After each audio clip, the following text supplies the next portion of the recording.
The Gemara certainly sometimes has a whole string of names from Rabbi Yehuda, Rabbi Shila, Rabbi Asi, Rabbi Yochanan. Sometimes it goes even longer. So the Gemara, as it says in Pirkei Avos, Hakol Omer Davar B'Shem Oimrei Mei V'Gula L'Olam, and it's very important for the content of the matter to know who said it.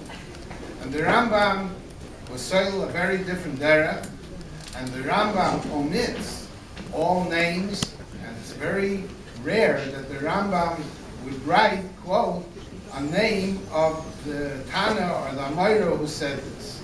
I remember once he mentions Rav, Talmidash, or Rabbeinu HaKadosh, but very, very rarely does the Rambam bring the source and the names of his halachas.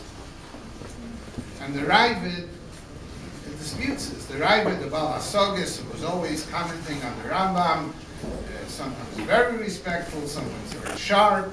The Ravid says, even in the Akdama, right way, he says that he's not comfortable with quoting things without the name, because if you know the name, you would know where the source from is. Maybe the halacha is like him, isn't like him. So this is a very special, unique style of the Rambam, that he does not quote any names. It's very dry halacha, on and on and on. But there is one exception in the very beginning that the Rambam personally mentions himself. And that is, after he gives you the 40 doiras, he gives you the Shalshelas HaMesorah, Shalshelas HaKabbalah, exactly how everything came from Moshe, 40 generations to Rav Ashi and Ravina. The Rambam gives you his personal name, his father's name, the date, and Asvardi, where he comes from.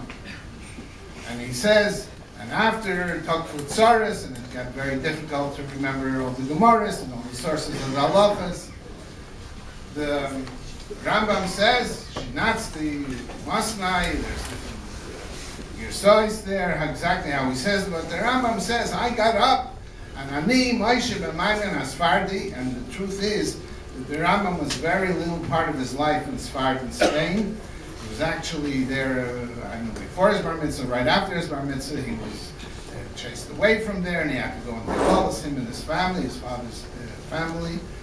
And so it's interesting, it tells you exactly the date when it is, that even though the Rambam just sticks to the point and is not into the personalities, the Rambam at the very beginning starts off by saying how he comes into the picture.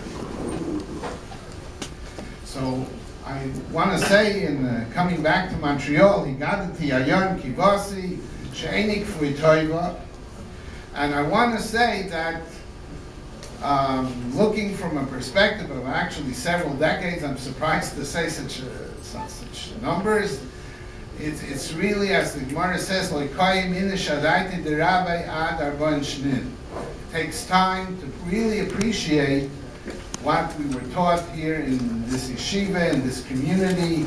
And I'm going back a long time. And this is, as Rabbi Kaplan mentioned, so it's, I was 45 years ago in 770, so it's a good thing that you don't have me here when I'm 50 years away, because then you start giving you eitzes, but commission my eitzes. But when I'm going Levina, there's a whole thing of Rashi and Tosis.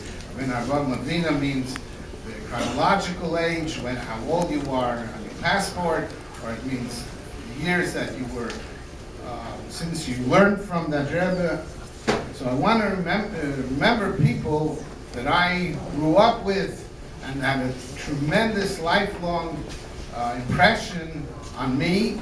And I'm not a Ben Yochid, I'm not the only one, but I'll soon tell you why I am special in this situation. I mean, I remember from Park Avenue, I remember Rabbi Chaikin, I remember Rabbi Isaac Shvei, I remember Rabbi Hendel, I learned by Rabbi Yehuda Chidjik, I trained by Rabbi Peretz a lot, by Shlomo Shimanovich. I don't know if many of these people, these are just like far lost memories, if they remember what if they were there when these people were there. I remember Kramer, I remember Reb Hessel and Lady Zeitlin, the brothers. It was an amazing thing to farbrengen every Shabbos, and there were hot and heavy farbrengens. And I remember it was very cold winter outside, and it was hot and warm inside.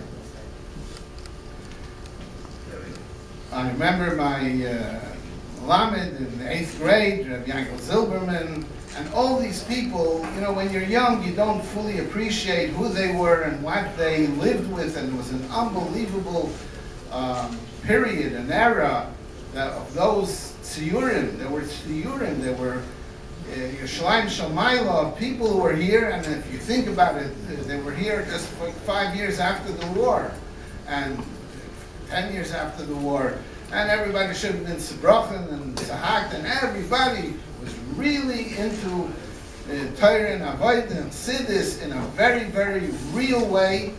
And I say this Girsa D'Yankese, of course, we didn't just learn it here in Montreal, other places as well, but Girsa D'Yankese, that is what stays.